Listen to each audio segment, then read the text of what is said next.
Welcome back to our channel friends. मैं आप सबका अपने चैनल स्टॉक्स फॉर लाइफ पे बहुत स्वागत करता हूं। Welcome to STFL family. DFL members, आपने आजकल ज़रूर सुना होगा कि मदरसन सुमी में कुछ रीस्ट्रक्चर का प्लान हो रहा है। जी हाँ दोस्तों, इसको मैंने पहले भी कवर किया था, लेकिन आज मैं पूरा क्रिस्टल क्लियर कर दूंगा क्योंकि इनको सीसीआई का अप्रूवल मिल चुका है, नॉड मिल चुका है। तो इसी बीच में मदरसन सुमी में दोस्तों आने वाले कल में ज़रूर विस्फोट होने की संभावना हमें दिखाई पड़ती है। 9 बार इस कंपनी ने बोनस दिया और सबसे इंपॉर्टेंट बात यह है, ऑटो एंसिलरीज की बात की जाए टॉप कंपनी दिखाई पड़ती है। तो दोस्तों इधर पे मैं बताने की कोशिश करूंगा कि मदरसन सुमी का जो बड़े बड़े क्लाइंट्स हैं, किनका परसेंटेज ऑफ रेवेन्यू कितना देखने को मिलता है, कितना कंट्रीब्यूट करते हैं बड़े बड़े जो ऑटो वाली कंपनी है, जो ऑटो एंसिलरी पार्ट जो प्रोडक्ट सप्लाई करती है, तो उनके अंदर कितना कंट्रीब्यूशन है, और साथ ही साथ जो रीस्ट्रक्चर क्या होता है, और पूरा एकदम क्रिस्टल क्लियर भाषा में आपको समझाने की कोशिश करूंगा। बहुत कुछ सीखने को मिलेगा, बहुत कुछ जानने को मिलेगा। चैनल फर्स्ट टाइम होंगे सब्सक्राइब कर सकते हैं इस तरह क्वालिटी कंटेंट को सबसे पहले एक्सेस करने के लिए। Now without dealing any for time, let's begin.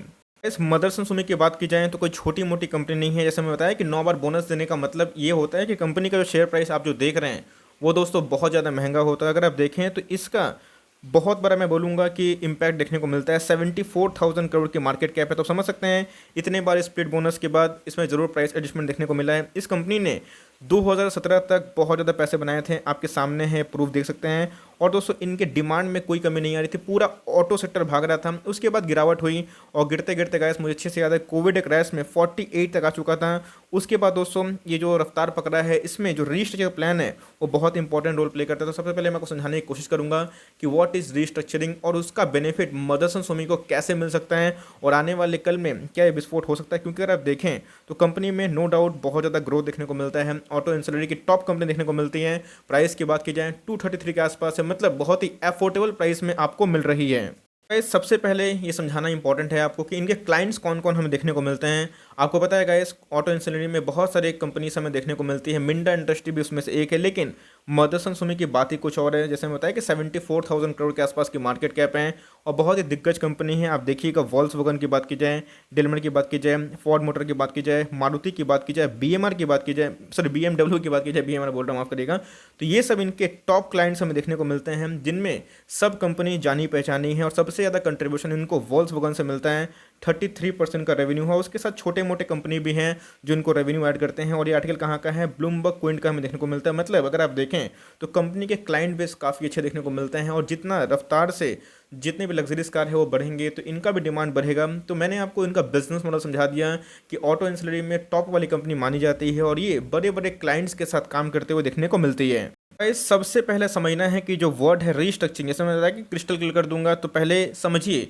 कि रीस्ट्रक्चरिंग का मतलब क्या होता है। इसका मतलब ये होता है कि कोई भी company, when a company makes significant changes to its financial और operational structure typically while under financial duress. तो जब भी दोस्तों कंपनी को ऐसा लगता है कि उनके फाइनेंशियल्स में या फिर ऑपरेशनल मतलब एक्टिविटी में कोई चेंजेस करने की आवश्यकता है, जिससे उनकी कंपनी को और उनके फंडामेंटल को और उनके शेयर होल्डर्स को मुनाफा मिल सकता है, तो वो ज़रूर करती है। तो एक प्रोसेस होता है जहाँ पे मेजर चेंजेस हमें देखने को मिलता है। और वो चेंजेस क्या हो सकता है, कंपनी में also restructure when preparing for a sale, buy out, merger, change in overall goals और ट्रांसफर ऑफ ओनरशिप। तो ये सब पूरा जो एक्टिविटीज़ हैं ये सब हमें रीस्ट्रक्चर में देखने को मिलता है। तो मदरसन सुमी में यही न्यूज़ निकल के आ रही है कि इनको रीस्ट्रक्चरिंग को लेकर बड़ी प्लान देखने को मिल सकती है।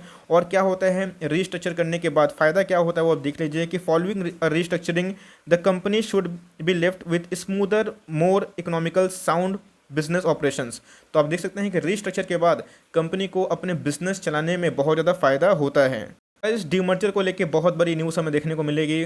कुछ अलग एंटिटी भी हो सकती है, कुछ ऑपरेशनल, कुछ मेजर सिंसियर चेंज हमें कंपनी में देखने को मिल सकते हैं। तो अब उसको मैं पढ़ूंगा, क्योंकि इसके पहले मैंने आपको बता दिया कि मदरसन सुमी की बात की जाए तो ऑटो एंसिलरी पार्ट्स में बड़ी कंपनी है, बड़े बड़े क्लाइंट्स है, वो मुद्दा क्लियर हो गया। उसके बाद रजिस्ट्रक्चर क्या होता है कि मेजर चेंजेस होते हैं उनके फाइनेंशियल में, उनके लाइक कॉर्पोरेट गवर्नेंस के इशू में, उनके कॉर्पोरेट एक्शंस में, जहाँ पे उनको ओनरशिप से लेके डीमर्जर से लेके बाईआउट को लेके जहाँ पे लगता है कंपनी को फ़ायदा हो सकता है वो करने की कोशिश करती है। इससे लॉन्ग टर्म में कंपनी को ये फ़ायदा होता है, वो अपने ऑपरेशंस स्मूथली चला सकती है। तो मैंने आपको जो रजिस्ट्रेशन का मतलब है वो समझा दिया। बहुत वो कन्फ्यूजन था, आई होप अब नहीं रहेगा। अब आता है कि मदरसन सुमी में क्या रीस्ट्रक्चरिंग देखने को मिल रही है। ये जो आर्टिकल है ट्यूसडे इवनिंग का था, कल मैं कवर नहीं कर पाया था बिकॉज कल ऑलरेडी बहुत सारे न्यूज़ थे, इसलिए मैंने सोचा कि आज कवर करूंगा और आपको पूरा समझाने की कोशिश करूंगा। तो अगर आप देखें तो इनका जो पहले तो इनको सीसीआई अप्रूवल मिल चुका है। तो जी हाँ दोस्तों, अगर आप देखें तो एक क्वेश्चन पूछना चाहता हूँ कि सीसीआई का फुल फॉर्म क्या है, कमेंट बॉक्स में ज़रूर ड्रॉप करें। तो एनीवेज अगर आप देखें तो सीसीआई अप्रूवल के बाद इनका जो इंट्रा ग्रुप रीऑर्गेनाइजेशन प्लान है वो बहुत तेज़ी से हो सकता है। अब ये पूरा प्लान क्या है, चलिए उसको एक बार समझ लेते हैं। गाइस सीसीआई जो अप्रूवल है वो मिल चुका है और मैंने आपसे एक क्वेश्चन पूछा है। तो एनीवेज अगर आप देखें तो ये प्लान क्या है वो अब देख लेते हैं। As a part of the transaction Motherson Sumi systems MSSL entire domestic wiring harness undertaking will be demerged into its newly incorporated wholly owned subsidiary Motherson Sumi wiring India limited. तो गाइस सबसे पहले इनका इंट्रा ग्रुप रीऑर्गेनाइजेशन हो रहा है। तो इनके जो बिजनेस पार्ट थे MSSL Motherson Sumi system limited का इंटायर जो इनके डोमेस्टिक वायरिंग हार्डनेस जो थे, अब वो दोस्तों अलग सब्सिडरी बन के एक लिस्टिंग की संभावना बताई जा रही है। वो क्या होगा, डिमर्ज हो जाएगा और इनकॉर्पोरेट होगा किसमें, होली ओन्ड सब्सिडरी में, जहां पे गाइस मदरसन सुमी की वैल्यूएशन में और भी अनलॉकिंग होने की संभावना है, जो कि एक रेवेन्यू कंट्रीब्यूटर है।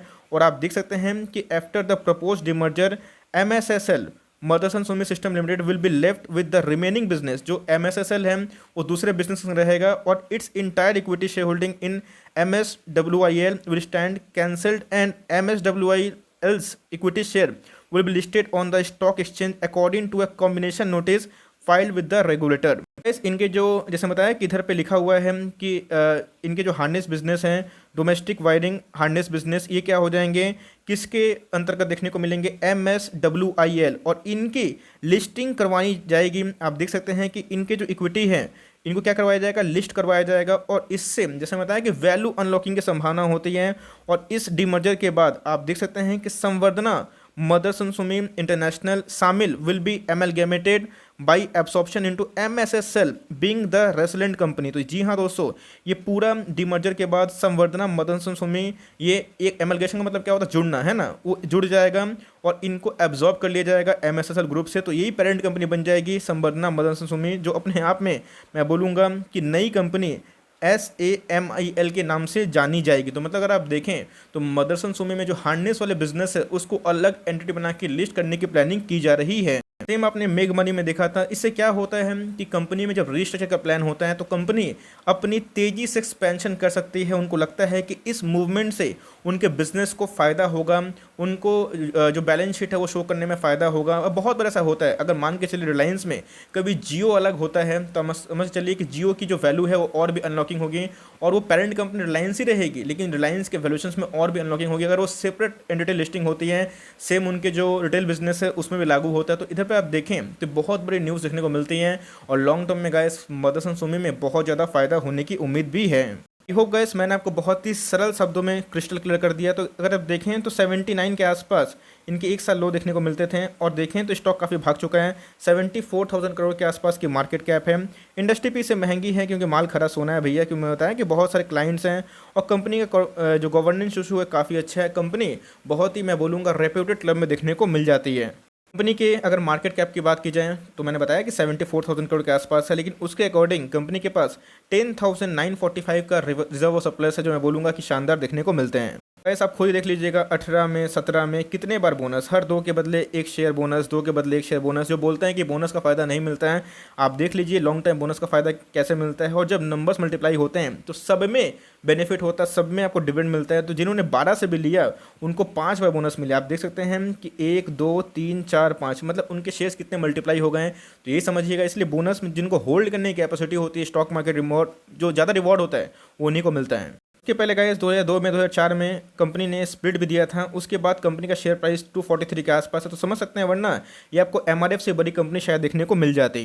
उसके दिन डिलीवरीज की बात की जाए तो जी हाँ दोस्तों, हमें 29% के आसपास देखने को मिल रहे हैं। 1 करोड़ 55 लाख शेयर ट्रेड हुए, जिसके अगेंस्ट में 46 लाख शेयर्स को डीमेट में ले जाया गया है। इस फाइनल कंक्लूजन यही बोलना चाहूँगा, जिन्होंने लिया हुआ है आराम से होल्ड एंड कंटिन्यू करें, और जो लेना चाहते हैं तो जी हाँ दोस्तों फॉर लॉन्ग टर्म ले सकते हैं। और अगर प्राइस की बात की जाए तो काफ़ी तेज़ हो चुका है। टाटा मोटर्स की बात की जाए वो भी सस्ता स्टॉक देखने को मिलता है, 300 के आसपास है। इसकी बात की जाए ये भी अलग स्टॉक देखने को मिलते हैं। तो अगर आप देखें तो कंपनी बहुत बड़ी वेल्थ क्रिएटर है, और उनके जो डिमर्जिंग है और उनके जो हार्डनेस वाले बिजनेस हैं, अगर अलग एंटिटी से लिस्ट करवाते हैं तो शेयर होल्डर को एक और शेयर मिल सकता है। तो ये पूरा जो एंटिटी का प्रोसेस है वो भी आया नहीं है, आएगा तो मैं कंफर्म कर दूंगा। लेकिन जिन्होंने लिया हुआ है भैया उनके लिए बड़ी लॉटरी से कम नहीं है, और स्टॉक का प्राइस काफ़ी तेज़ी से भागा है। तो ऐसे स्टॉक को लेना चाहते हैं तो छोटी छोटी क्वांटिटीज में लीजिएगा। और वैसे नहीं कि ऑटो सेक्टर के सारे स्टॉक्स लाइक अच्छे होते हैं, उसमें से बहुत सारे स्टॉक्स अच्छे होते हैं, बहुत सारे स्टॉक्स मेडियोकर होते हैं। लेकिन ऑटो इंश्योरेंस के पार्ट की बात की जाए, ये नंबर 1 कंपनी देखने को मिलती है। चाहे तो 10-20 स्टॉक खरीद के छोड़ सकते हैं for long term. Company bonus देने में, डिविडेंड देने में काफ़ी एक्सपर्ट है, और आपको मैंने दिखाया कि इनके जब वो जो कॉर्पोरेशन हो जाएंगे, ऑल दो CCI का तो अप्रूवल मिल चुका है, और मैंने आपको इसका फुल फॉर्म में पूछा है। एनीवेज कमेंट बॉक्स में मैं इंतजार करूंगा। तो अगर आप देखें तो इससे क्या होगा, इनको आने वाले कल में ज़रूर फायदा होने की उम्मीद है, because restructuring is always good अगर वो सही से हो गया तो। यही छोटी सी अपडेट थी। आई होप दोस्तों मैंने आपका सारा डाउट्स क्लियर कर दिया कि मदरसन सुमी में पूरा प्रोसेस क्या होने वाला है। बहुत लोग पूछ रहे हैं, अगर अभी भी कोई डाउट है कमेंट बॉक्स में जरूर ड्रॉप करें। I would love to clear out doubt कि आपका डाउट्स क्या क्या है, मैं उसको क्लियर जल्दी ही कर दूंगा। So for timing that's the end of the video. I hope दोस्तों वीडियो आपके लिए हेल्पफुल था। कंटेंट से तो लाइक कर दिएगा, और चैनल फर्स्ट टाइम होंगे तो याद से सब्सक्राइब भी करना ना भूलिए। फर्दर कोई डाउट है उसको ड्रॉप कर सकते हैं, और कुछ का रिव्यू चाहिए उसका नाम भी ड्रॉप करना ना भूलिएगा। I would love to make a video on your demand. Guys मिलते हैं जल्दी ही, तब तक के लिए bye. Thanks for watching friends, God bless you all.